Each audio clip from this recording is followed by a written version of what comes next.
I'm not here to prescribe what's going to work for somebody. But I think that initial fear that so many people encounter is like, I don't want to ask for help because I'm afraid of how it's going to be received. Is just often the way they think of it received is not the reality. Yo, I'm Bryce the Third. And I'm Liz McKean. And you are now tuned in to the Rise, Recover, Live podcast. Here we dive into all the recovery stories from around the world. And we talk about all pathways because there's no one right way to recover. If you've been with us for a while, you know how powerful stories are. So get ready for your community to get just a little bigger today. We are so glad that you're here. Let's get into the show. Liz, what's up? Nothing. I'm all covered in magical dust from being here with you and your magical words that you've already said to us. So I'm in a good headspace. Now, see, for the people who, when this gets edited and that's the first thing that they hear, they're like, what the hell is Liz on today? Which is why I gave the context. Now we got to start over again. No, we keeping it.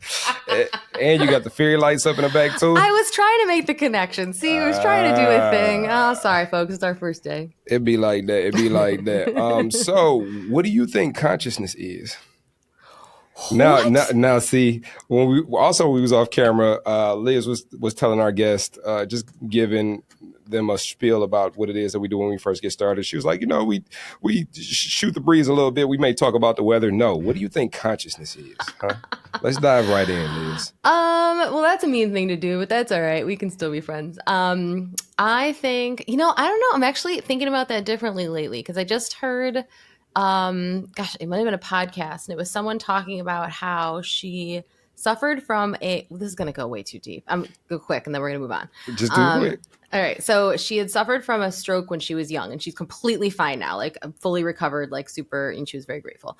But she had, when she was recovering from it, she was talking about how like, she was so aware of her brain malfunctioning. Like she was like, somebody asked me what I ate for breakfast. And like, I'm thinking in my mind, yogurt, you ate yogurt, say the word yogurt. And it wouldn't come out of my mouth. And she's like, it was this realization of like how my brain and who I am as a human were like, not the same exact thing. And it was like this wild realization, that was probably not something she wanted to really think that hard about at the time. But later thinking about it, it was like really helpful.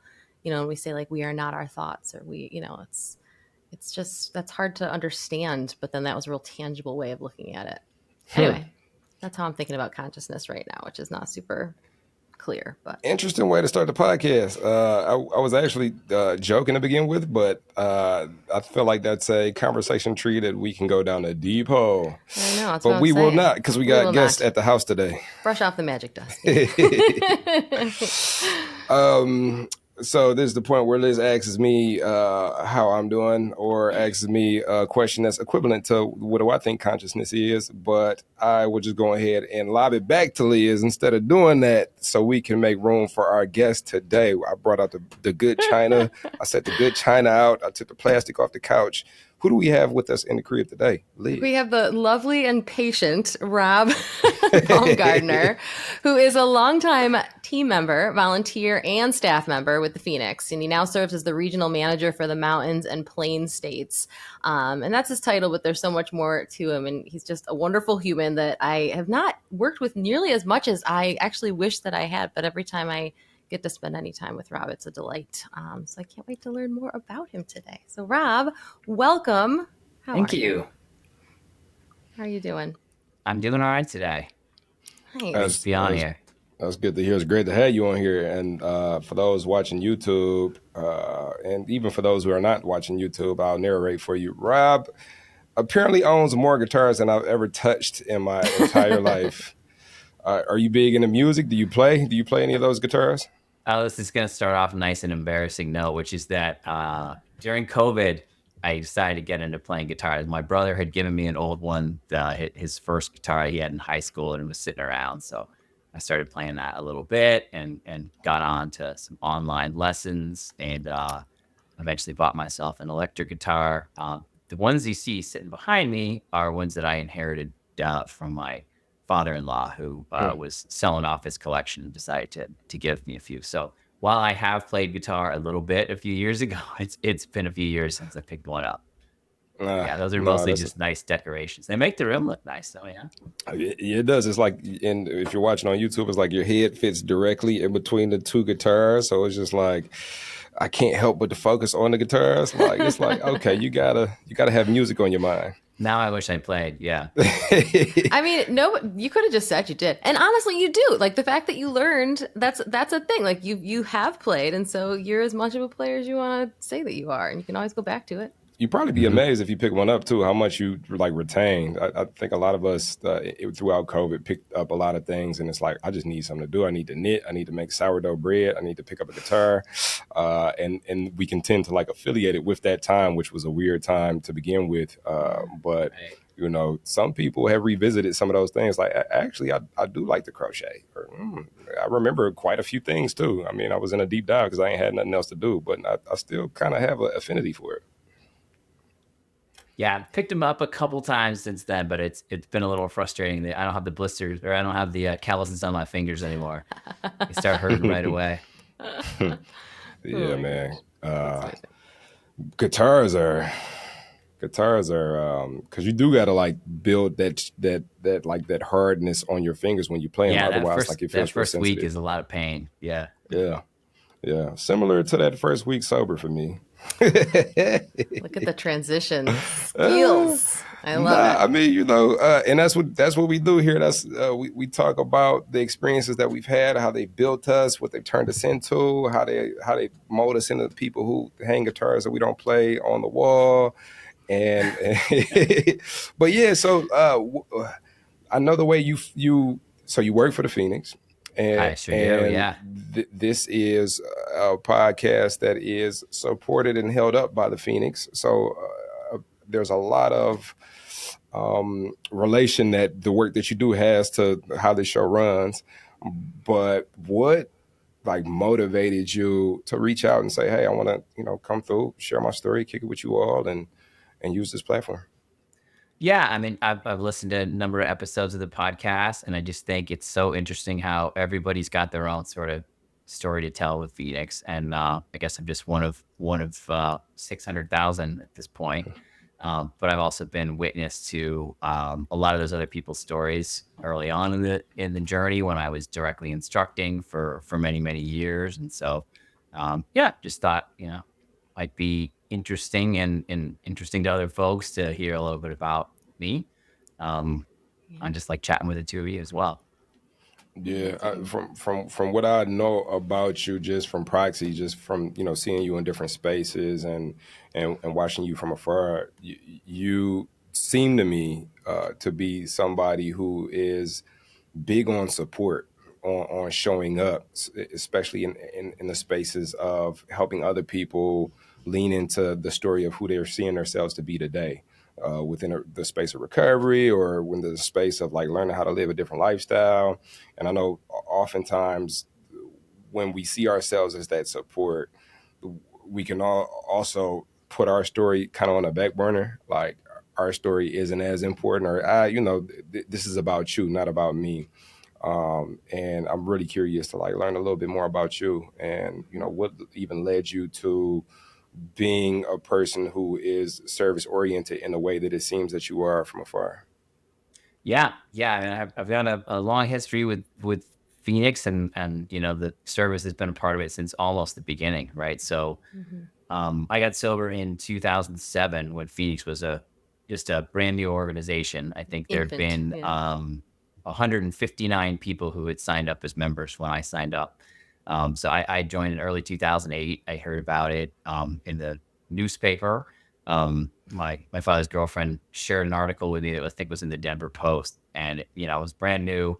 I went and checked out rock climbing, indoor rock climbing at the Boulder Rock Club. Phoenix started in Boulder, Colorado, and I literally drove up, parked outside, thought about going in, and just got too nervous and drove away the first time. Mm. And I've heard that same story from so many people since then, and we've talked about that 5,000-pound door of walking in the first time. So I had, direct experience with that. But a few weeks later, after I did attend my first event, just felt that welcoming creed that we talk about so much and how important that was. I felt that, open arms from so many people. And within a few months of going and attending regularly and sort of learning the basics of climbing, I was asked, "Hey, can you, teach somebody else some basics here?" And at the time, we didn't have nearly as um, regimented a process for volunteers, right? We didn't have trainings, and it was kind of like, "Hey, go do this," right? It was a very new nonprofit, but right away, just being trusted to do that Mm. meant a lot to me, right? I had so little self esteem and self confidence at that point in my recovery, fairly newly sober.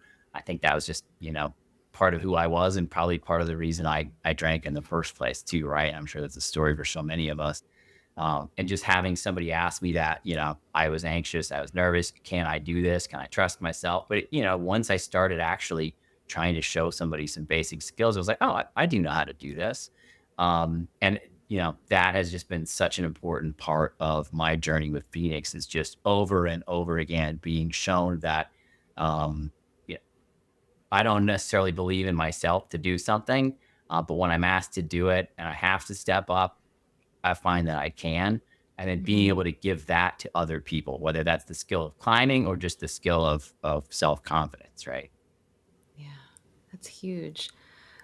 And there's the thing that I like, one of the things that I saw that you wrote down, we always ask folks for just a little bit of info before we go into a conversation. And it's always the little things that stand out to me. And what you said is, when we asked about, whether you identified as someone in recovery, you said yes. And then you said, I chose to get sober, around that time, that shortly before you found Phoenix. And it sounds like so much of that, I'm just thinking about that the absolute power in starting to trust yourself again, and how much of that comes from like choosing things that you start to see the evidence that, like, oh, look at that, I can trust myself to choose this right path after all these other choices that I could look back on and beat myself up about. And like, you chose to stop drinking, you chose to go to the Phoenix that day, you chose to try again, and then people asked you to do things, you chose to say yes. And so, like, trusting yourself over and over again with that choice, and then giving people that ability to make those choices for themselves over and over again is,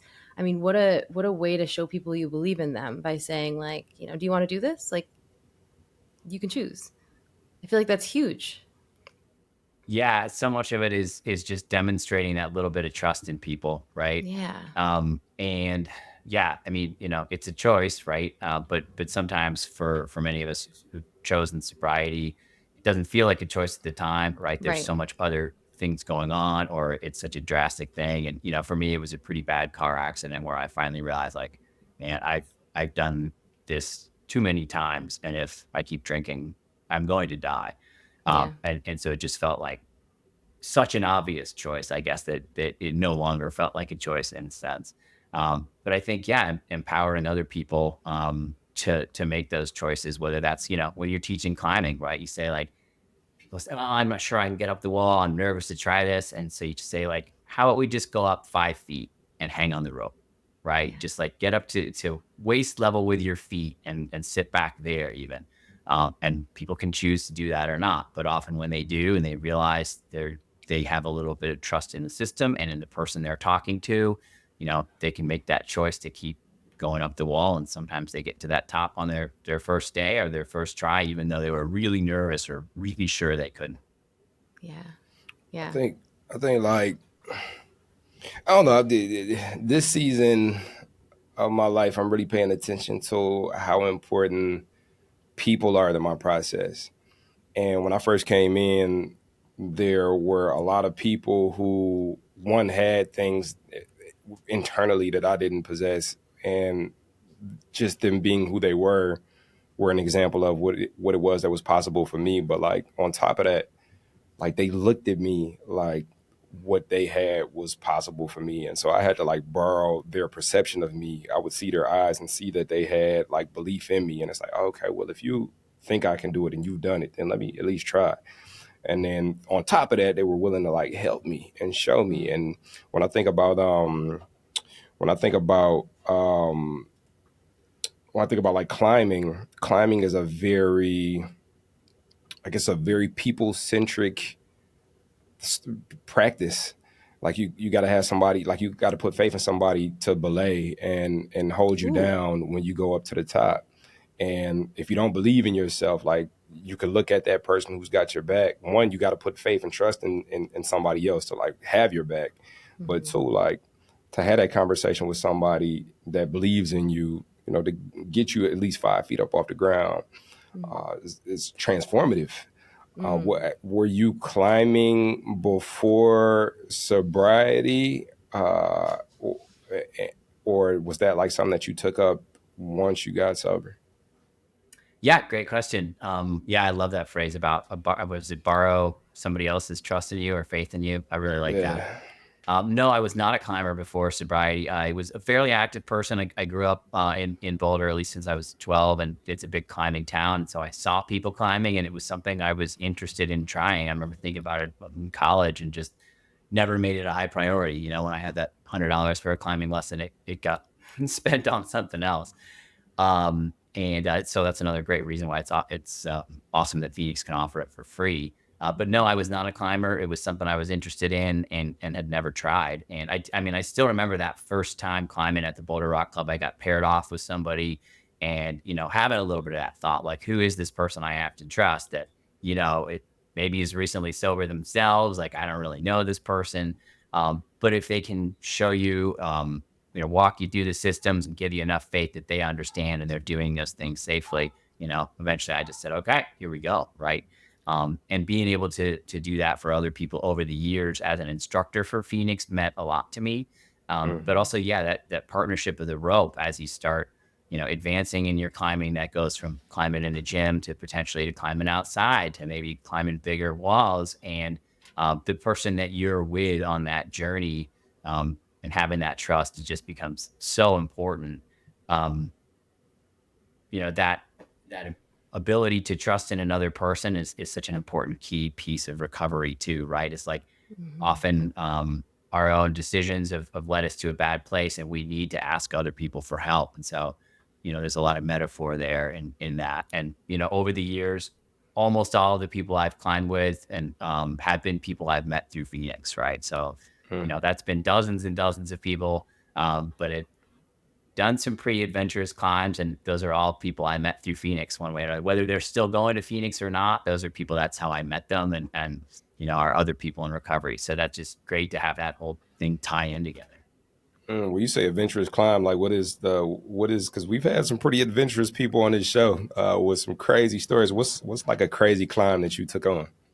I have climbed in Yosemite a fair amount. I've now climbed El Capitan, which is the tallest face in Yosemite. It's about 3,000 feet. I've climbed that twice with a different partner, that former Phoenix member, right? Who he was the person who had a little trust, and he was maybe the more adventurous, but trusted in me enough to say, "Hey, I want you to be my partner to climb this face," and that's it. You know, you're spending nights on the wall.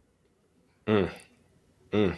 Spending nights on the wall, like you camping on the side of the wall. I think Yeah, I've I was heard like, I'm that. gonna need to know more about that. Okay. Yeah. You camp on the side of the wall. So we've done two different routes. One's called Lurking Fear. It's on my screensaver on the next page over, so I can look at it while I'm talking to you. Um, One's called Lurking Fear, and that one's about 2,000 feet. So you kind of hike up around the side and start up. And that one, I think we went up about 300 feet and fixed our ropes, which is to say you just sort of bring your gear up and clip your rope. And we slept on the ground the first night. But from there, you're hauling your gear with you each time. And so you bring a thing called a portal edge. Is basically like a 6 foot by 4 foot platform that just opens up like a tent that you can actually clip to your anchors on the wall, and you sleep in that. So that allows you to set up on the side of the rock wall and sleep in that, because it's a climb that you really, you know, unless you're super fast, one of the best climbers in the world, very few people can do those things in a single day. And then we also climbed the nose, which is kind of the most famous climb on El Cap, probably. And we did that one also 2 nights on the wall. Talk about trust. Holy smokes. So Liz, what is your favorite part about the holiday season? I love togetherness, and I love giving gifts. I love giving them better than I love getting them. That's actually amazing. Some people would say they love to receive gifts, but you love to give them. Like, what do you love about giving them gifts? Oh my gosh, like the way somebody's face looks when they open something, it was just the right thing. I honestly am really bad at waiting till the holidays to even give a person the gift. Once I have it and I'm excited, I'm just like, we open this right now, like today. I'm really bad at waiting. Well, I definitely know you're not alone in being somebody who enjoys to give gifts. And we actually have something pretty cool for people who like to give gifts. Sure do. The Phoenix Holiday Collection is live now on our website. What kind of cool stuff do we have that you can give this year? We got all type of stuff like that. There's a cozy varsity jacket on there, crossbody bags if you want to get funky and elevate the fanny pack style. I think there's a speaker on there too, so you can bring Phoenix music to anywhere you go. And there's even a limited edition holiday ornament, which is ugly sweater inspired, and it just brings that fun Phoenix spirit to your holiday decor. Great gift for anybody. You've got these ugly sweater parties. Don't put the ugly sweater on. Bring the ugly sweater and put it on their tree. And then they can enjoy it every single year. So what's the catch? The catch is that these items are only available for a limited time. Only. So if you want guaranteed delivery before the holidays, you've got to order before Thursday, December 5th. How are they going to place that order, my friend? Well, what they do is they head over to thephoenix.org/shop. That is the Phoenix, and I like to spell the Phoenix the Phoenix because it's PHOENIX.org/shop, and check out the collection and find some gifts that really resonate with you and what you feel that people will enjoy. Grab that and do it quickly so that you can send it and they can have it under their tree for Christmas. That's right. It's the Phoenix Holiday Collection. We are going to gear up for giving and celebrate our recovery this and every year. And with that, we're going to give you the gift of getting back to the show. I went up the Manitou Springs incline recently in Colorado Springs, and it was one of those things where it was like, all right, they wanted to do it, and so I'm going with them. Nobody necessarily like communicated the difficulty level. Yeah, that's what I'm thinking. But like on the mountain, like when I started getting my ass kicked, I'm like, oh, like I need to dig deeper because otherwise, like I'm just gonna turn around. You know, community helped me. A guy that I was going up with, like, I took a step, he took a step, he took a step, I took a step. So it's kind of that thing for me. That's big for me. But I didn't have like the context going in, and it sounds like you had context going in, and I'm curious, like with having the context of how difficult this thing is gonna be, why would you do that? Well, I mean, we all like to do things to challenge ourselves, right? At least, I mean, I think I know that both of you do, right? And so those things can look different for different people, right? What that challenge is. But I think there's something about the process of building yourself up to those skills to be able to take on something challenging that's magical. And then also could be just a metaphor for life in general, right? Like when I started climbing, I heard about, El Cap and saw photos of it, and it was so unachievable and so big that, it was like, well, someday, but I know for me, a lot of times someday can mean never. And so gradually progressing and like, oh, I went out to Yosemite and I saw it in person, and I did some other climbs in the area, and wow, that sure is inspiring, but I'll probably never do it. Right. And eventually having a climbing partner said, like, I really want to do this. Will you do it with me? Will you commit to do this with me? And knowing that was going to take us a year of training, it was something to bite off. But with now, I think at the time I had something close to 14 or 15 years of sobriety under my belt, and nearly the same amount of time climbing, because I started climbing really right after I got sober with Phoenix, and all the experience I built into that. I knew that if I worked toward it and put in the work over 6 months, that it was something that was achievable for us. I didn't know that we would succeed, but I knew that it was possible, right? And yeah, I had, maybe tried a few other things in that vein of like, can I do this, and prove to myself that I could over the years. And so it to me, it was worth the challenge of going in and doing it. I feel like that's even more amazing to me, is to commit to something like that, knowing you might not be able to do it, like to be like, it's truly like accepting that the journey is the the goal here, you know, like to do it and to work up to it. You know, the outcome I don't have total control over, but like the journey is what I'm aiming for. And you know, I feel like so many things, like everything, right? We can just set that next to recovery and be like, oh, it's the same, you know, where I don't know what tomorrow's going to bring and I don't know what the next day is going to bring, but I'm just going to keep showing up in the best way that I know how. And I'm going to keep linking arms with the people around me and supporting them and trusting them to support me. And, you know, as much as I'd love to be able to control every outcome and, you know what I was getting myself into, like there's just so much of a leap involved for everything, but certainly for recovery. You know, I remember over and over again being like, I don't want to stop drinking because like I can't imagine what life could possibly be without this thing. And if I don't see it, you know, and we talk about that as a positive too, because we're like, you know, go and be around other people, and when you want what they have, then you can like picture it, and then you take the leap, you know.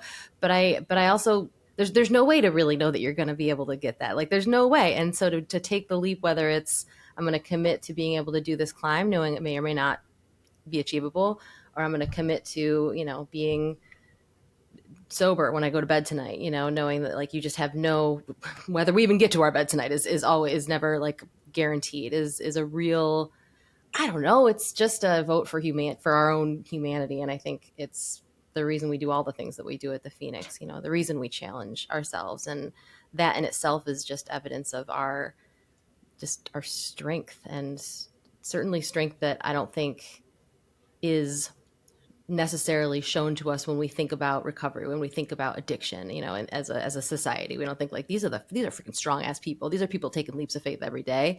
But we're the strongest. It's amazing. I think that's the thing Phoenix has shown me again and again. I'm so grateful. I don't know if I would have learned that anywhere else. And you were part of it from the beginning, you wild man.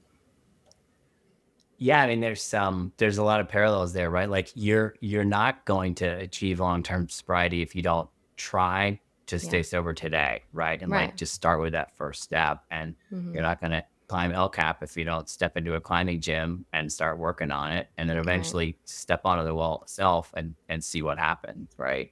And it is scary. I mean, there's you know no two ways about it. And I think recovery is scary too. It took me lots of false starts to get there myself, as is true for many of us.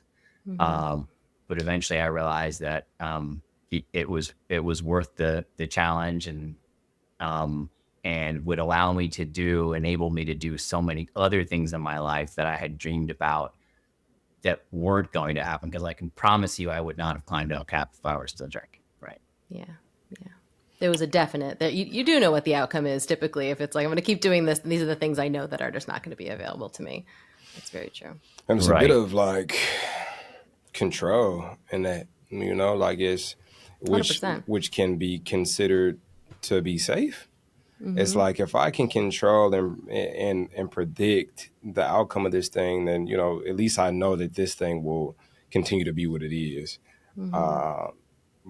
But what I've learned, and I think what I'm learning, is that I don't know, man. Humans are interesting. I mean, I'm a human, so I can speak on my own human experience.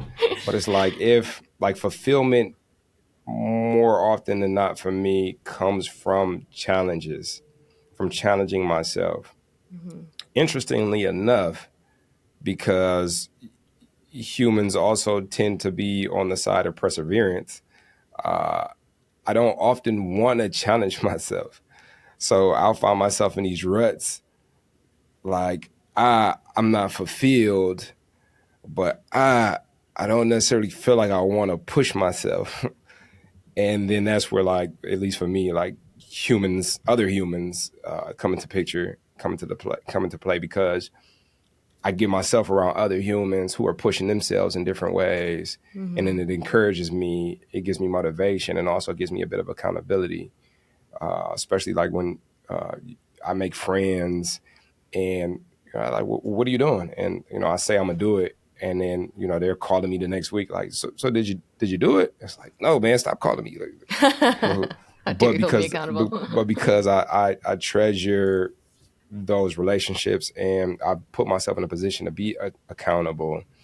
Now it's like I I challenge myself. Like even with podcasting, to be honest, like there's some days, like today, I was tired. I had sleepy energy.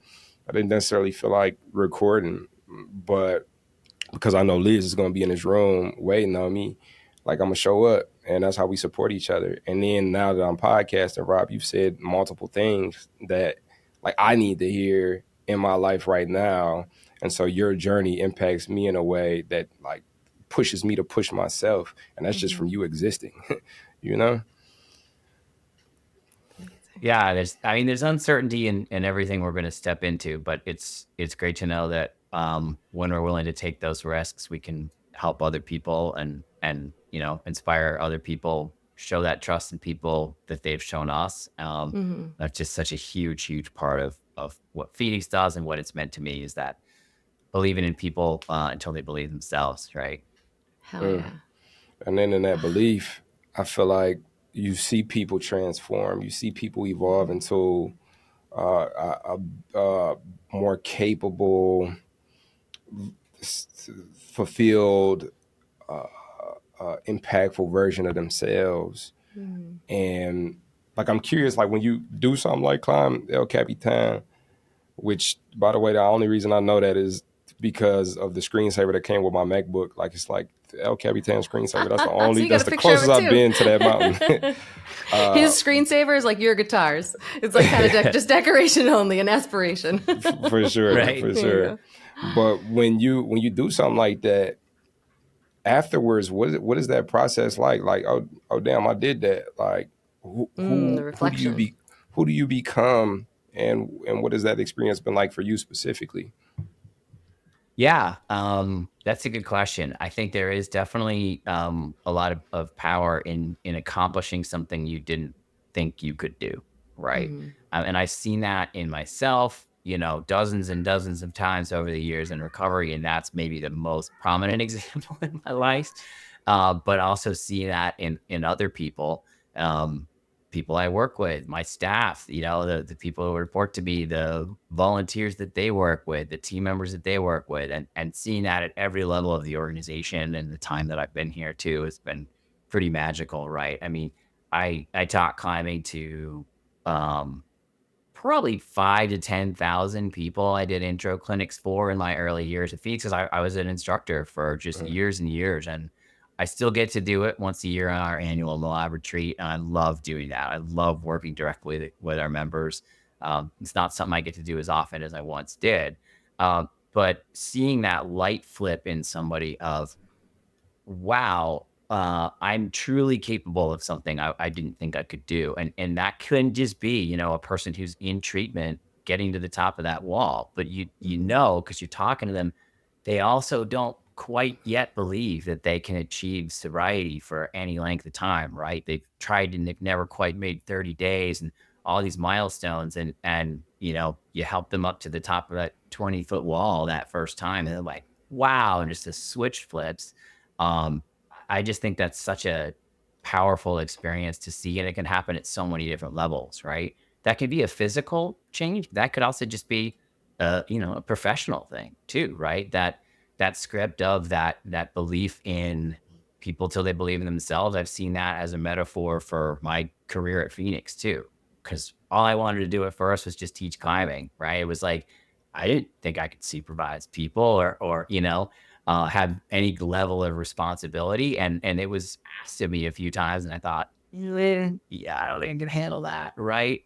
But as I, slowly took on more and saw the beliefs that other people had in me, yeah, I learned that those were things that I could do and hopefully could do well. Mm. Yeah. I've seen you do it well. I mean, as far as like the supervision piece, that's something that has always impressed me. I've always been inspired by you that like I've seen you advocate for people who you supervise in a way that is really like you just don't hear about in the professional world as much as we'd like. I think definitely it happens more at Phoenix, which is why it's a great place to work. But I think and because you've been around at the Phoenix for so long, like you're someone who's really like created that culture of support and of being someone that people can lean on. And it's a weird, it's a different kind of job when it is so personal, and also when your personal and professional are so linked. Um, there's something that I know that I have a voice message from you from, I don't even know, possibly the summer of 2020, where you called and told me that I had gotten the job at the Phoenix. I've saved that message, first of all. So like, I know you've I had love lots of that. roles at the I love Phoenix. I that, still Liz. have That's it. great. Back from I've played my it for a talent few people. acquisition days. Yeah. Yes, exactly. I was like, oh, Rob, he's the one that told me that I got the job. The reason I was thinking of you when you were in that role, though, is that I know that I've had several people say to me that, like, in the interview process, like, even before somebody comes onto the Phoenix, you would say to them, like, check in on their kind of like recovery support system, like this is when you come to work for a place that has been a support for you in recovery, like, you need to know that it's going to shift a little bit. It's going to change a little bit. So like, how are you going to take care of yourself? In what world is that part of a job interview? Like in this world, in the world that we're here, that has been something that you've helped create. And it's mind blowing when you step outside of it. But when you're in it for as long as, we've been, and certainly as long as you've been, I think it just becomes part of who you are.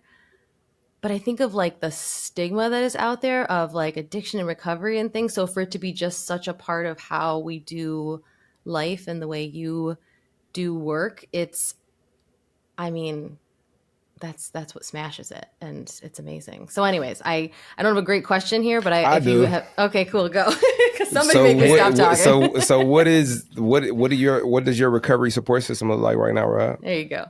That's a great Teamwork. question. Yeah. I mean, honestly, it's mostly been people I've met through Phoenix pretty much throughout. So when I first chose to quit drinking, chose to get sober, I went to 12-step meetings for, I think, 3 weeks straight every day. I think since then I've been to one, and that was probably 10 or more years ago. So I know that's a program that works for millions of people. It wasn't one that resonated for me in particular, and I, shortly after that, I found Phoenix, and that just the multiple pathways approach really clicked for me. And to be fair too, I was also attending alcohol therapy classes. I found a therapist to do that. Did individual therapy for a lot of years. I've been in group therapy. And so, I've had various other support systems over the years. But in terms of the people around me who are people who are choosing sobriety, most of them have been, people I met through Phoenix.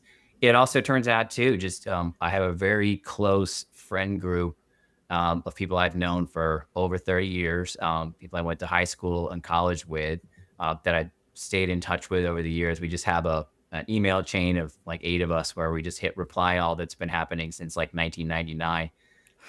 And of that group of people, I think 6 of us are now sober.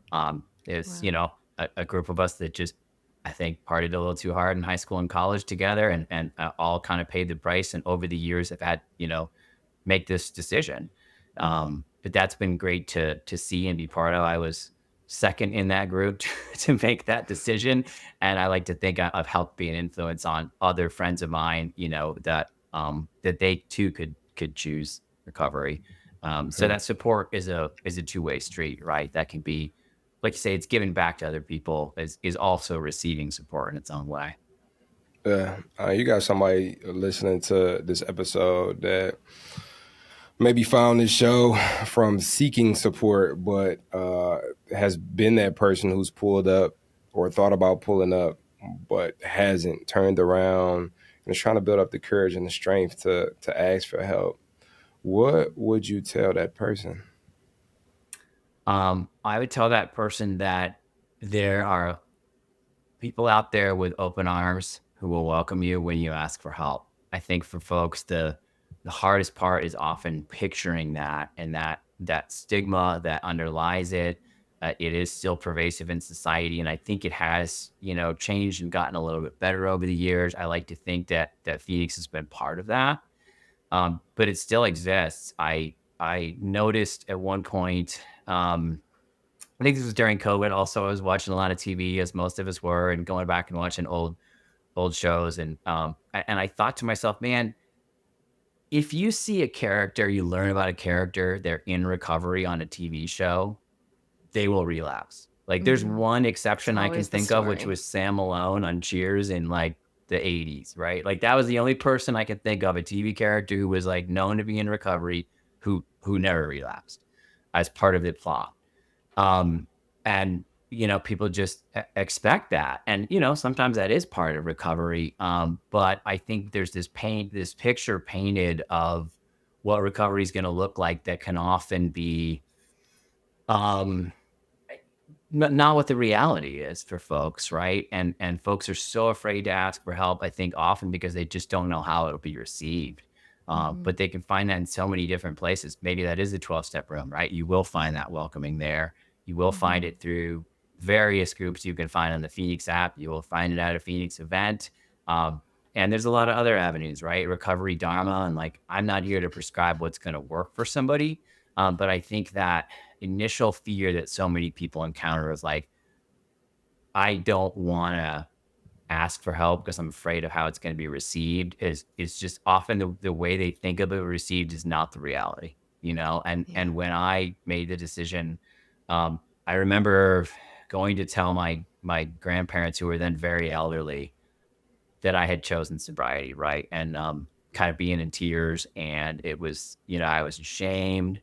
And my grandmother, who was, 90 something at the time, told me about her father, and finding him, passed out in a snowbank in Minnesota in the winter and dragging him home, and the challenges that they had. And it was like everybody knows somebody.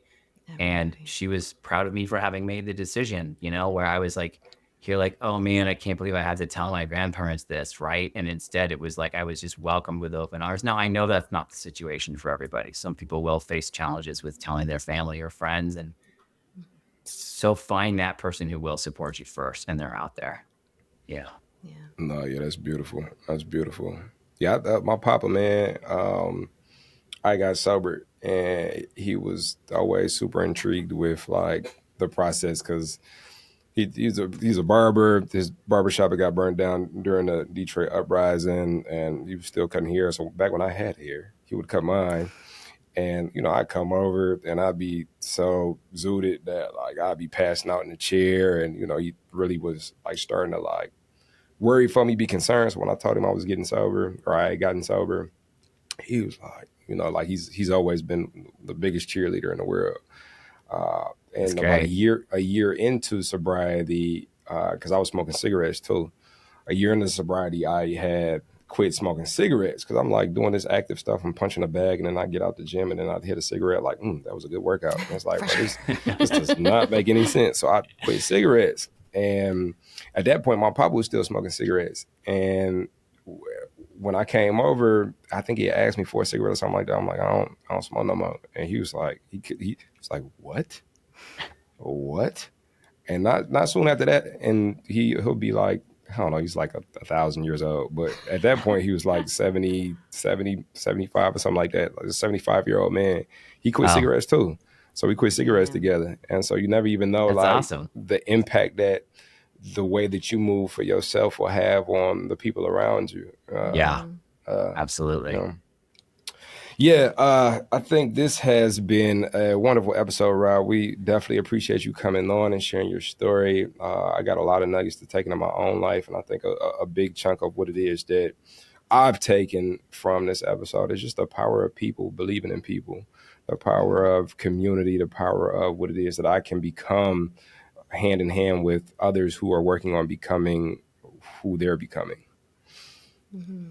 Yeah, and taking that leap before you know what necessarily is next, and trusting yourself and trusting the people around you, and it's so cool how many people you inspire when you do it. Yeah, before we get out of here, Rob, what do you have any leaps planned? Some new leaps and future seasons planned for you? Man, I don't have any right at the moment. I guess I'm getting back into skiing this year. I was a skier all growing up, and I've done it a ton. But over the last several years, it's taken a back seat to climbing. But I am kind of excited to get back into downhill skiing and take a trip out to Silverton for my 50th birthday, which is coming up in January. So I may do a heli skiing day. So I am pretty excited about that. Heli skiing? Is that like you jumping out of a helicopter to ski? Yeah. You don't jump out of the helicopter, but they land a helicopter on the side of Okay. a hill and you drop out and ski down from that. So it gives you access to terrain that otherwise really couldn't get to. So it's pretty awesome. I've done it Nice. one other That's time for cool. my 45th birthday. Nice. Nice. Yeah. I That was sounds thinking exciting. when you said heli skiing, I'm thinking the word hell. Yeah, Because already, yeah. what was the other? You climbed like what the cliff of The- fear or the- something like that. Like what are these names? The mounting Oh, anxiety Lurking cliff. Fear is the name of one of the routes. Lurking right, fear. right. Like what are these names? I'm like, oh yeah, I'll do that. Sounds good. And the steep slope from hell, but no, heli. I get it now. It's all clicking. Yeah, I mean, Well, that's I that's know you amazing. in Colorado. I know Cali people, Colorado. I'm from Detroit. Everybody got their own slang. So I'm thinking, all right, maybe doing a lot of skiing. Like I'm going hella skiing. Like Heli ski. That's amazing. Hella Yeah, skiing. Yeah, no, almost the same, a little different. Yeah. and quickly, just because why not, Liz? You got any leaps coming up here soon? I mean, yeah. The holidays are a leap for me, to be honest. Like, I feel like I could think of a million life things, but man, holidays, everything is just like a little bit bigger. Like, the feelings are bigger. And we decorated the tree the other day. Don't judge me. I know it was really early. And, even just doing that always feels like it's scary. It's like an act of courage to like pull out ornaments and like remember years past because I ruined a lot of Christmases and during active addiction, and so it is to do Christmas and embrace the joy, knowing that the grief will be there too, is always a bit of a leap for me.